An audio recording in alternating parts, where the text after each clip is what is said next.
नमस्कार विद्यार्थी मित्रांनो, स्वागत आहे पुन्हा एकदा नवीन व्हिडिओमध्ये. तर आज आपण पोलीस भरतीच्या बाबतीत जराशे अपडेट जे आहे तर ते बघणार आहोत. तर पोलीस भरतीचे फॉर्म सगळ्यांनी भरलेले आहेत जवळपास, आणि त्याचे ग्राउंडचे जे आहे तर ग्राउंडची आपण वाट बघतोय. ग्राउंड कधी होणार, किंवा मग आपले एक्झाम जे आहेत, एक्झामचे पेपर कधी होणार, रिटन एक्झाम कधी होणार, तर याची आपण सगळ्या आतुरतेने वाट बघतोय. आणि त्या संदर्भातच काय महत्त्वाचे अपडेट जे आहे, इम्पॉर्टंट अपडेट जे आहे, तर ते आज आपण बघणार आहोत. नेमकं काय अपडेट आलेले आहे, तर एक अप्रॉक्स डेट्स ज्या आहेत आपल्या ग्राउंडच्या, तर त्या समोर आलेल्या आहेत आणि त्या डेट्सच आपण बघणार आहोत. तर सर्वप्रथम व्हिडिओला लाईक करून द्या आणि व्हिडिओ शेवटपर्यंत बघा, जेणेकरून तुम्हाला पूर्ण माहिती जी आहे तर ती समजेल. तर बघूया आपण नेमकं नेमकं आपल्या हाती काय लागले आणि डेट्स कशा पद्धतीने असणार आहेत त्या.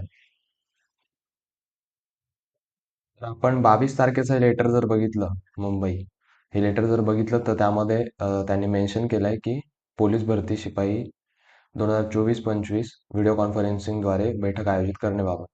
तर त्यामध्ये दिलंय की पोलीस भरती शिपाई 2024-25च्या संदर्भात अप्पर महासंचालक जे आहे, तर त्यांच्या अध्यक्षतेखाली 23/12 रोजी दुपारी 12 वाजता व्हिडिओ कॉन्फरन्सिंगद्वारे बैठक घेण्यात येईल असं त्यांनी सांगितलंय. म्हणजे काल ही बैठक कदाचित झाली असेल असं वाटतंय.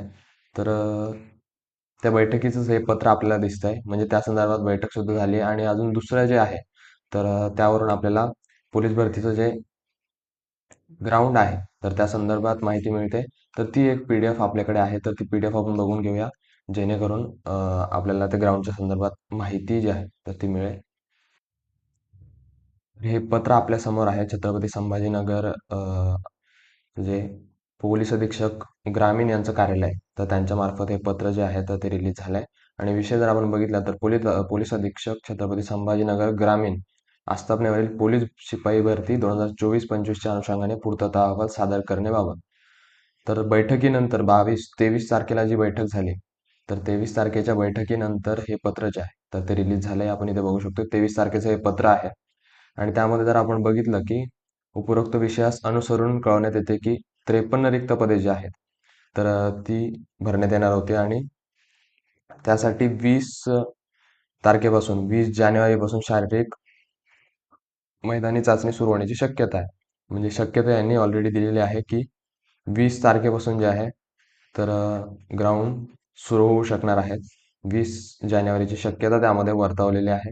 म्हणजे 20 जानेवारी ही तारीख आपण पकडून चालायची आहे. त्यानुसार तयारी जी आहे तर ती आपली ठेवायची आहे. 20 जानेवारीला त्याची ग्राउंडची चाचणी जी आहे तर ती होऊ शकते. जर आपण अजून पुढे बघितलं या लेटरमध्ये, तर त्यांनी त्यामध्ये जास्त काही मेन्शन केलेलं नाही आहे. त्यांचा पूर्तता अहवाल जो आहे तो त्यांनी सादर करण्यास सांगितलेला आहे. ते त्यांच्यासाठी महत्त्वाचं आहे, त्यांना तो अहवाल सादर करणं भाग आहे. पण आपल्यासाठी महत्त्वाचं काय आहे यामध्ये, तर फक्त 20 तारखेपासून चाचणी जी आहे ती सुरू होणार. तर 20 जानेवारी ही तारीख लक्षात ठेवा आणि त्यानुसार तयारी जी आहे तर ती पुढची चालू ठेवा. अजून काही नवीन अपडेट्स असतील तारखाबाबत, डेट्सबाबत, तर त्या तुम्हाला नक्कीच कळवल्या जातील. अजून काही तुमचे डाऊट्स असतील तर कमेंट सेक्शनमध्ये नक्की सांगा. तर चला भेटूया अशाच नवीन इन्फॉर्मेटिव्ह व्हिडिओसह. तोपर्यंत काळजी घ्या आणि सगळ्यांनाच त्यासाठी ऑल द बेस्ट. व्यवस्थित परीक्षा द्या, ग्राउंड व्यवस्थित द्या, आणि नक्कीच पोस्ट जी आहे तर ते आपल्या हातात असेल. तर चला भेटूया पुढच्या व्हिडिओमध्ये. तोपर्यंत काळजी घ्या. All the best.